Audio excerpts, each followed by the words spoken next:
Assalamualaikum warahmatullahi wabarakatuh. Baik teman-teman, perkenalkan nama saya Muhammad Adib, mahasiswa program studi Diploma 4 Teknologi Produksi Tanaman Perkebunan Politeknik Kelapa Sawit Citra Widya Edukasi.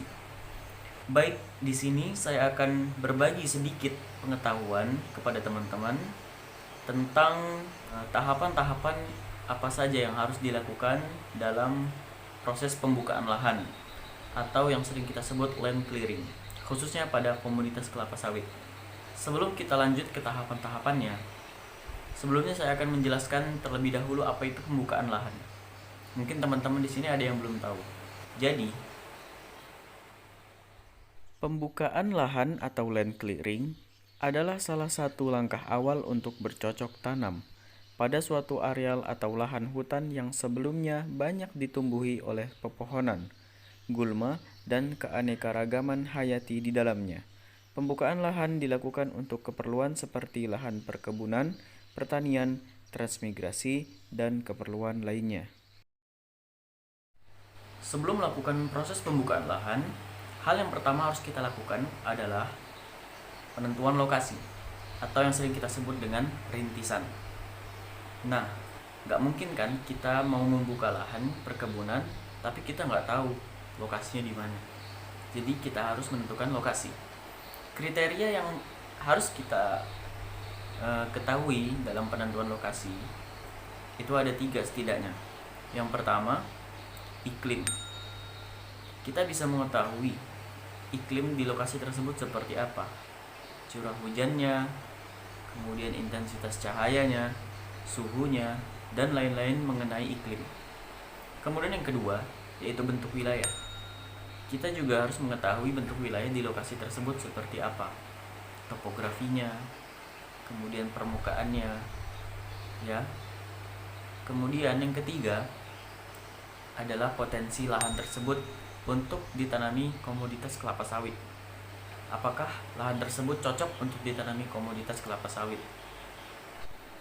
Setelah kita menentukan lokasi, tahapan kedua yang harus kita lakukan adalah mengurus legalitas lahan tersebut. Gunanya untuk apa? Kita mengurus legalitas bertujuan untuk meresmikan lahan tersebut untuk kita gunakan sebagai lahan perkebunan. Nah, bagaimana nih kalau tidak diurus legalitasnya? Otomatis lahan tersebut menjadi ilegal atau tidak resmi. Nah, ini yang sering terjadi di berbagai daerah. Ya, lahan tersebut menjadi sengketa sehingga berujung-ujung masuk penjara. Nah, dalam mengurus legalitas ini ada 5 perizinan yang harus kita urus. Yang pertama, izin lokasi. Yang kedua, izin lingkungan. Yang ketiga, izin usaha perkebunan. Yang keempat, hak guna usaha. Dan yang kelima, hak guna bangunan. Setelah 2 tahapan tadi kita lakukan, selanjutnya baru kita bisa memulai proses pembukaan lahan atau land clearing. Nah, metode yang digunakan pada proses pembukaan lahan ini berbeda-beda, teman-teman. Ya, metode ini sangat bergantung pada vegetasi atau tumbuhan yang ada pada lahan tersebut sebelumnya. Jadi ada beberapa vegetasi yang membedakan metode yang kita gunakan dalam proses pembukaan lahan. Vegetasi yang pertama yaitu vegetasi hutan, ya, terdiri dari hutan primer dan hutan sekunder. Tahapannya apa saja?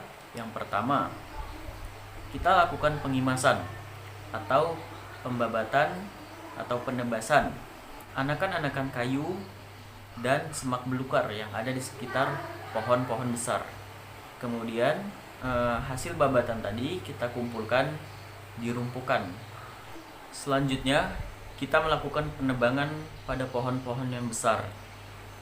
Kita gunakan alat penebang pohon, biasanya menggunakan gergaji panjang, itu digunakan 2 orang, atau kita menggunakan gergaji mesin atau yang sering kita sebut chainsaw.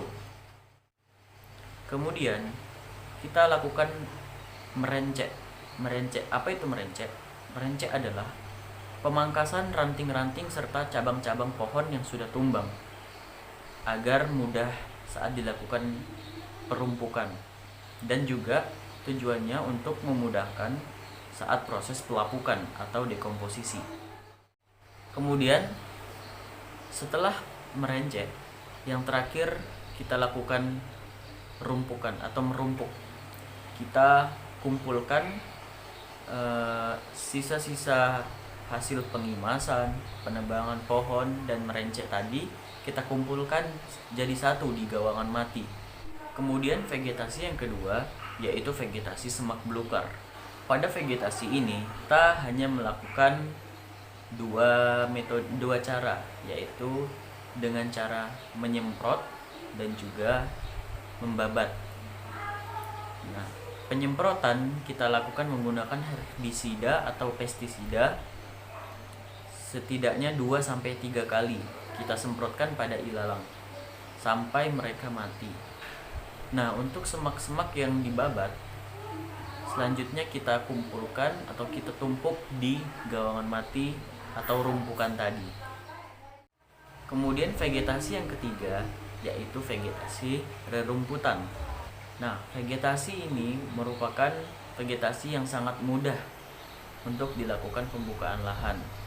Vegetasi rerumputan ini dibagi dua keadaan.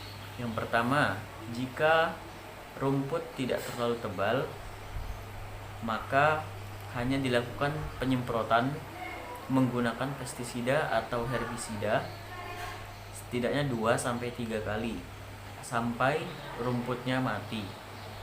Kemudian jika rumputnya terlalu tebal, maka kita lakukan babat terlebih dahulu. Setelah itu baru kita semprot agar rumputnya mati sampai ke akarnya. Kemudian yang terakhir yaitu vegetasi areal konservasi, atau lahan ini sebelumnya sudah digunakan sebagai lahan perkebunan.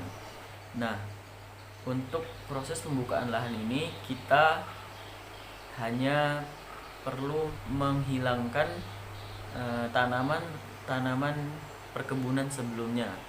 Ya, kita bagi lagi berdasarkan vegetasi di atas tadi. Misalnya kalau pohon karet, berarti kita masukkan ke dalam kategori vegetasi hutan, yaitu dengan cara pengimasan dulu terlebih dahulu, baru penebangan pohon, kemudian merencet dan merumpuk dan seterusnya.